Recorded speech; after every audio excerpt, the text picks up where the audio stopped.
اللهم أنت السلام منك السلام تبارك يا ذا الجلال والإكرام. أستغفر الله ربي من كل ذنب وأتوب إليه. أستغفر الله ربي من كل ذنب أستغفر الله ربي من كل ذنب وأتوب إليه. أستغفر الله لا إله إلا هو.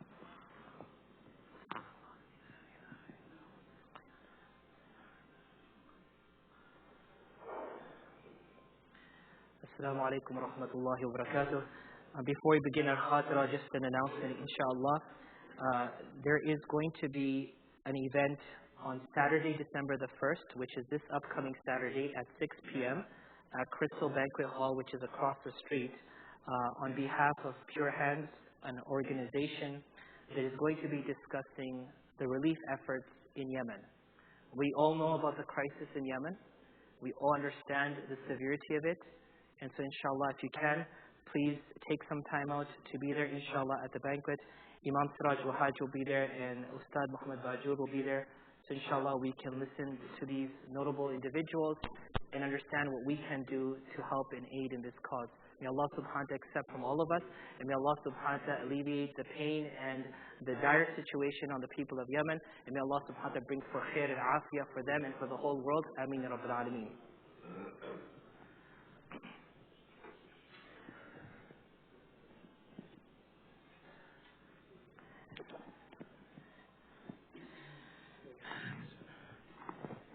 Bismillah ar-Rahman ar-Rahim. Nahmaduhu wa nasalli ala Rasul al-Kareem. Brothers and sisters in Islam, we are continuing our journey tonight in our khatira, which happens weekly, which I've titled The Way, which is the Sunnah of Rasulullah sallallahu alaihi wasallam. And the purpose of it is very simple. Allah subhanahu wa ta'ala desires that we remember Him. Do we all agree? And remembering Allah subhanahu wa ta'ala isn't just zikri lisani, just by saying His name. Rather, our actions and our demeanor can also remember Allah subhanahu wa ta'ala. And we have to understand every creation of Allah subhanahu wa ta'ala is remembering Allah subhanahu wa ta'ala. And they are remembering Allah subhanahu wa ta'ala in a specific way. But we as the human beings have the ability to remember Allah subhanahu wa ta'ala beyond just our words.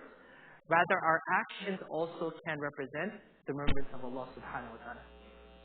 We learned that the difference between a heart that's alive and a heart that is dead is the remembrance of Allah subhanahu wa ta'ala. When we remember Allah subhanahu wa ta'ala, how do we know that this is His remembrance? That we have some feelings within us. What we lack to see today in our world is feelings.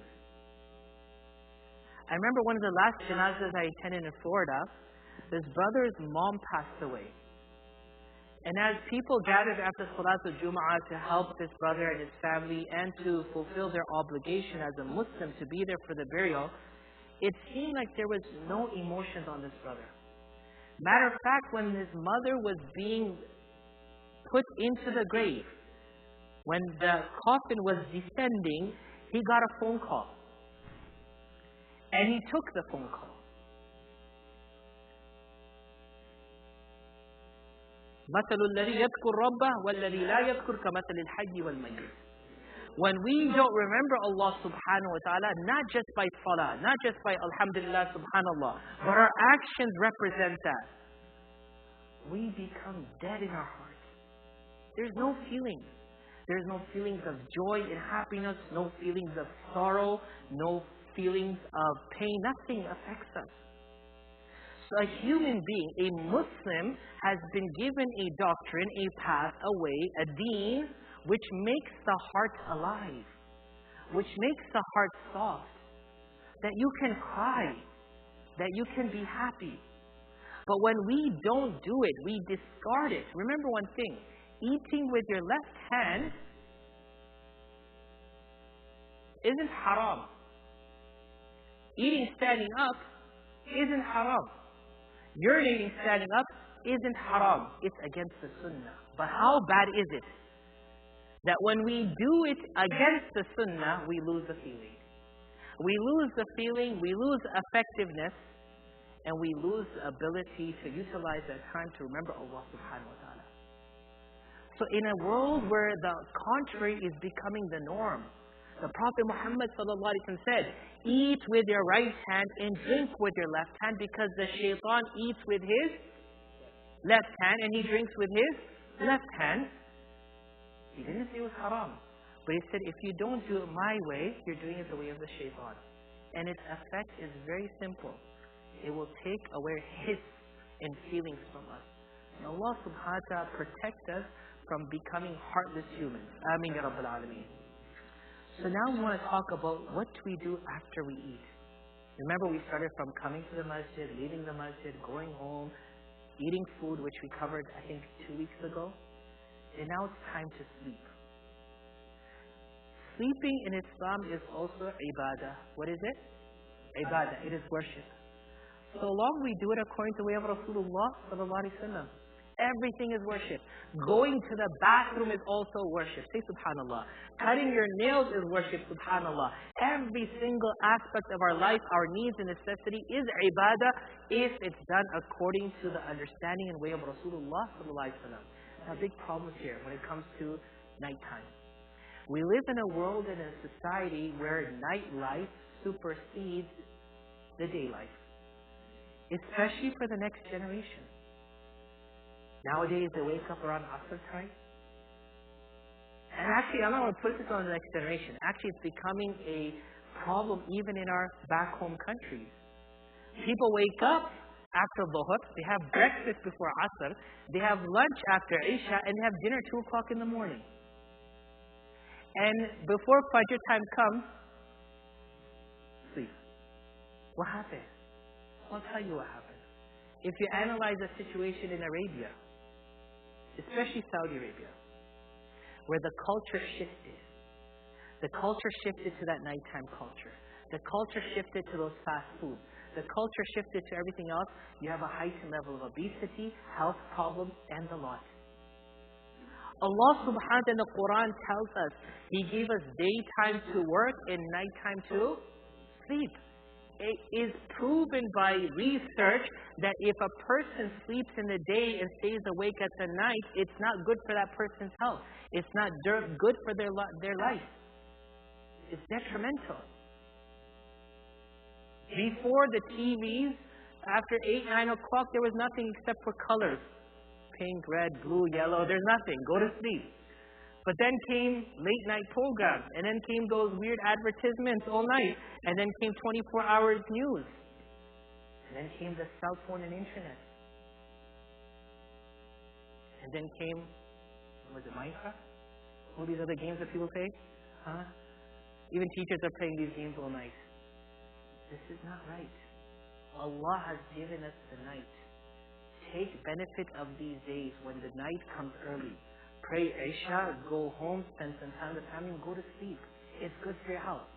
I was at a training session at the Plano Police Department 2 days ago, or yesterday, and they were talking about this. The importance of sleep at night. It helps eliminate a lot of issues that happen to our mental health and our physical health. So understand this. It is very important for us. And the more you look at screens, FYI, it kills melatonin in your body. And the more that you allow your children to be in front of screens, it's more addictive than cocaine. They should not be in front of screens. They should not be in front of the phone or the computer or the TV, because that melatonin helps put their brains to rest. And when you kill that off, they cannot even sleep. I'm not a doctor. I'm telling you what I've been told. And doctors are here, they can correct me if I'm wrong. So what did the Prophet Muhammad say? When you go home, close and lock all doors of the house and windows. And we said this before, say Al-Bismillah when we do so. Put all utensils and pots away. Do not leave anything that is food related or a utensil that's used for food or water open. Now people say, well, that was back home, that was olden days. There were snakes and scorpions and bugs. Now we have, mashallah, Terminex, and we have all these pest controls, and we have Raid. So none of these cockroaches come out, and it's perfectly fine. It's not about that. Do you know there's one night in the year where this evil air goes from shaitan, and it affects everything it touches? Our society is seeing such a shift in mentality, mindset. This is not something new. This is not something real. This is the asar and effect of shaitan. Remember, it's very simple, our religion. Shaitan has made a pledge to Allah, I'm going to destroy you. You were even born. And he said to Allah, I'm going to destroy you. You meaning you. And myself, all of us. So he's going to do what he wants to do to make sure that destruction happens. What you're supposed to do, and I'm supposed to do, is make sure that he doesn't succeed. So not only do we close the doors and the windows, we turn off the car. Many people forget to turn off their car, and what's the chemical that comes? And what does that do? It's a silent killer. Turn off the oven, stove, and appliances.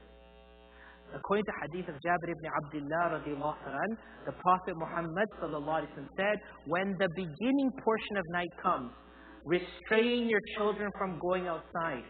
Nowadays they go outside when it becomes dark. Why did he say stop them?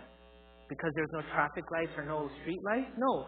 For the devil roams around at that time. Between the time of the sunset and the early start of Maghrib, this is the time the devil is roaming around.